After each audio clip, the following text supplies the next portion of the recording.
इस deep dive में आपका स्वागत है। आज हम एक बहुत दिलचस्प विषय पर बात कर रहे हैं, परमात्मा के नाम।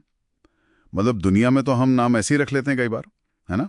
पर हमारे सोर्स कहते हैं कि परमात्मा का हर नाम, उसके पीछे एक गहरा अर्थ है। हाँ बिल्कुल, ये सिर्फ पुकारने के लिए शब्द नहीं है।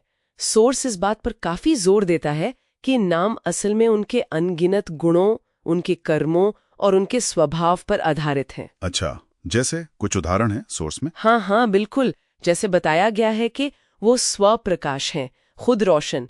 तो एक नाम अग्नि हुआ, ज्ञान स्वरूप होने की वजह से मनु। और सबका जीवन मूल, मतलब जीवन का आधार, तो प्राण। सही, और क्योंकि वो हर जगह मौजूद है, व्यापक है, इसलिए ब्रह्म। तो ये नाम एक तरह से उनके वजूद को बयां कर रहे हैं। ये तो वाकई सोचने वाली बात है। मतलब नाम सिर्फ पहचान नहीं, बल्कि सार बता रहे हैं। एग्जैक्टली। और क्योंकि परमात्मा के गुण, कर्म, स्वभाव की कोई गिनती नहीं, वो अनंत है। तो उनके नाम भी अनंत हुए। हाँ बिल्कुल, सोर्स यही कहता है कि उनके नाम भी अनंत है। हर नाम उनके किसी न किसी पहलू को दिखाता है। कमाल है। और सोर्स में कुछ और खास नाम भी बताए गए हैं शायद। जी, कई सारे हैं। जैसे जगत की रचना की तो ब्रह्मा। अच्छा, और पालन करने वाले और सब में व्याप्त होने वाले? वो विष्णु। और जब वो समेट लेते हैं, संहार करते हैं, तो रुद्र। और शिव, वो कल्याण करने वाले। हाँ, और लिस्ट लंबी है।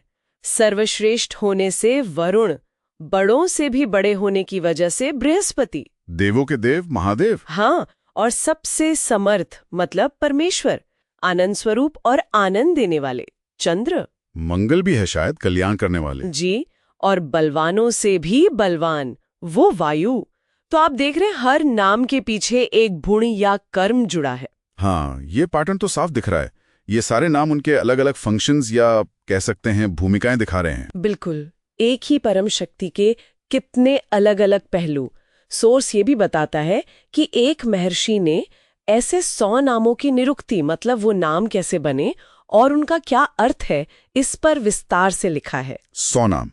अच्छा, लेकिन अभी तो बात हुई कि नाम अनंत है, तो फिर ये 100 नामों की लिस्ट क्यों? इसका क्या मतलब है? हाँ, ये सवाल बहुत महत्वपूर्ण है।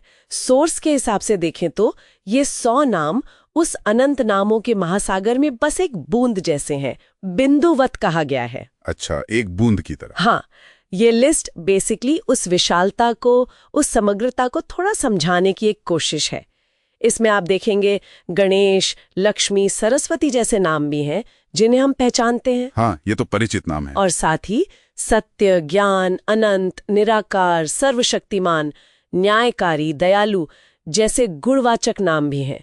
तो ये दिखाता है कि परमात्मा की जो कल्पना है, उसमें साकार और निराकार, सृजन और संहार, न्याय और दया, इस सब समाया हुआ है। मतलब ये लिस्ट उस पूरी तस्वीर की एक झलक जैसी है। बिल्कुल सही, एक झलक मात्र। तो इस सारी बातचीत से मतलब जो निचोड़ निकल रहा है वो ये है कि परमात्मा के नाम, जैसा हमारे सोर्स बता रहे हैं, वो सिर्फ पुकारने के शब्द या लेबल नहीं है। नहीं, बिल्कुल नहीं। वो असल में इशारे हैं, संकेत हैं, उनके अनंत स्वरूप की तरफ, उनके अनगिनत गुणों की तरफ, उनके अलग अलग कामों की तरफ। हाँ।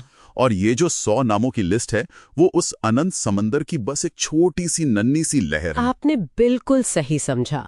और ये समझ जो है, ये हमें परमात्मा की अवधारणा को सिर्फ मान लेने से आगे ले जाती है। ये हमें उस पर सोचने, विचार करने के लिए प्रेरित करती है। मतलब सिर्फ रटना नहीं है इन नामों को। नहीं, सोर्स के अनुसार मकसद है उनके पीछे छिपे अर्थों पर गौर करना, क्योंकि वही अर्थ तो परमात्मा की विशालता और उनकी जो जटिलता है उसको दर्शाते हैं। ये तो एक नई दृष्टि देता है। जी, और इसी सोच पर चलिए सोर्स के आधार पर एक विचार सबके लिए छोड़ते हैं। अगर नाम वाकई गुण, कर्म और स्वभाव से ही बनते हैं, जैसा सोर्स कह रहा है, हाँ, तो हमारे अपने जीवन के अनुभव में, हमारे आसपास की दुनिया में ऐसी और कौन सी चीजें या कौन से एहसास हो सकते हैं जो उसी परमात्मा की तरफ इशारा करते हों, भले ही हमने उन्हें कोई पारंपरिक नाम न दिया हो। वो कौन से अनकहे अनुभव हो सकते हैं जो उसी एक परम शक्ति का एहसास कराते हैं।